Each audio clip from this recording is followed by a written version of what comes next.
Ողբ և վերածնունդ, հայոց ցեղասպանության հավաքական հիշողությունը և քրիստոնեական վկայությունը։ Սիրելիներ, այսօր կհամախմբվենք ոչ միայն որպես ժողովուրդը, այլ որպես Տիրոջ հավատացյալ ժողովուրդ, որ կվկայե իր ճշմարտության և ճշմարիտ կոչման,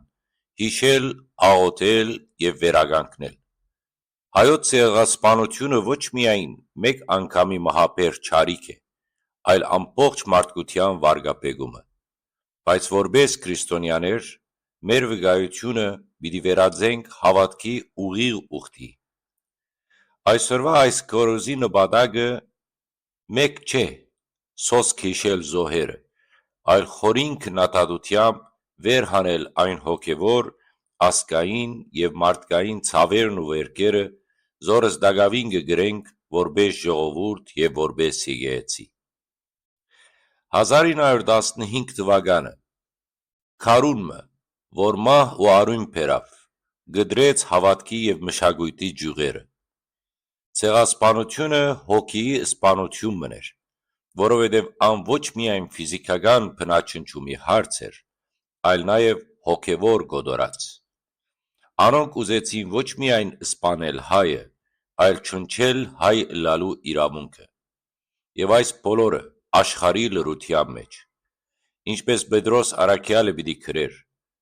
«Սատանան մրնչող առյուծի պես կպտտի, փնտրելով որսեր»։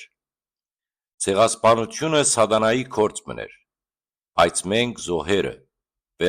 վերապրածները և ժառանգները պիտի չվերածվենք հավաքական զոհի հոգեբանության։ Հայոց ցեղասպանության մեծագույն վկան եղավ մեր Սուրբ Եկեղեցին։ Վարդապետներ, այրած եկեղեցիներ, եկեղեցին մահմը պիտի ընդուներ իր զավակներու հետ, բայց մեր սրբացած նահատակները մեր եկեղեցվո մեջ մկրտված էին, հավատացած էին, հաղորդված էին և այսօր իբրև սուրբեր երկնքի մեջ կգոչեն մինչև երբ Տեր։ Բայց եկեղեցին պետք է դադրի լոկ ողբացողի դեր խաղալը, ան պետք է վերածվի կենդանի վկայության, այլապես ինքզինք կդավաճանե։ Եկեղեցին պետք է պահանջե արդարություն, բայց ոչ ատելությամբ, այլ ճշմարտության սիրով։ Եվ ինչ պիտի ասեինք այսօր մեր առաջնորդներուն, արդյոք անոնք կրնան նայիլ մեր նահատակներու աչքերուն մեջ։ Հիշել պետք չէ ըլլա միայն վարված մոմը, կամ ըսպոսանքը, քայլերկը դեպի Ծիծեռնակաբերդ։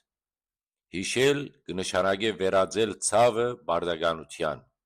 Եվ ինչպես հիշել։ Մեր աղոթքներով, մեր ծառայությամբ, մեր կրթությամբ։ Այսօր մեծագույն պատիվը, որ կրնանք տալ նահատակներուն, անոնց անունները կրկնելը չէ, այլ անոնց հավատքին արժանի ժողովուրդ դառնալը։ Հիշել կնշանակե ասել ոչ ամեն արդարության, ամեն սուտի, ամեն աթոռամոլության։ Ցեղասպանության հողին վրա աճեցավ անկախ Հայաստանը, բայց այսօր այդ հողի մեջ մեր ժողովուրդը կխեղդվի կրկին անարդարությամբ, աղքատությամբ և եկեղեցվո անզորությամբ։ Հայ եկեղեցին այսօր կանգնած է իր պատմության ամենաբարդ կետին։ Ցեղասպանություն վերապրող ժողովրդի եկեղեցին այսօր պետք է ըլլա արդարության ձայն, ոչ իշխանության գործիք։ Բայց ինչ կտեսնենք։ Անոնք, որ նստած են կահերու վրա, չեն լսեր տառապող հավատացյալ ժողովրդի աղաղակը։ Ամպաստանություններ, որոնք կդարածվին քահանայապետներու վարքի, կաշառակերության և բարոյական անկման մասին լռությունով կդիմավորվին։ Այս մթնոլորտը մեր նահատակներուն ոգին կվիրավորե։ Մենք պետք է թոթափենք մեր ժողովրդի վրա դրված զոհի հոգեբանությունը։ Մենք ապրած ենք, բայց պիտի ապրենք արժանապատվությամբ, և այս արժանապատվությունը կսկսի մեր ներսի վերափոխումեն։ Առաջին եկեղեցին, ինչպես կպատմե Գործք առաքելոցը, կդիմեր աղոթքով, հաղորդությամբ և միաբանությամբ, և գսե Գործք առաքելոցը դերը օրիցոր կբազմացներ բրգվածներու թիվը։ Արդյոք այսօր կգրգնվի այս պատկերը։ Ոչ, որովհետև մեր առաջնորդները նույնիսկ չունին միապանության ոգի։ Պետք ունենք նոր տեսլականով առաջնորդներու, որոնք չեն գարչած աթորեն, այլ գարչած են խաչեն, որոնք պատրաստ են ընտրել աղքատին հետ, այցելել բանդարգյալը, մխիթարել որբը, ոչ թե հյուրանոցներու ու սրճարաններու մեջ ծառայությամբ սպասվողներու, այլ սուրբ գրքով ապրողներու։ Եվ որպես ժողովրդապետներ մենք պետք չէ վախնանք բացահայտելու եւ հայտարարելու ճշմարտությունը, երբ մեր հովիվները կդառնան վարձկան։ Այս է ճշմարիտ հիշողությունը նահատակներու։ Ապրիլ Քրիստոսով եւ պատրաստ լալ զոհվելու ճշմարտության համար։ Սիրելի եղբայրներ եւ քույրեր, հանապազորյա հացի սիրելի ընտանիք, մեր սրտերու մեջ այսօր ալ հոսող ցավը հայոց ցեղասպանության ցավն է, բայց այս ցավը թող չլա խավար, այլ վառվող ջրակ։ Ցեղասպանությունը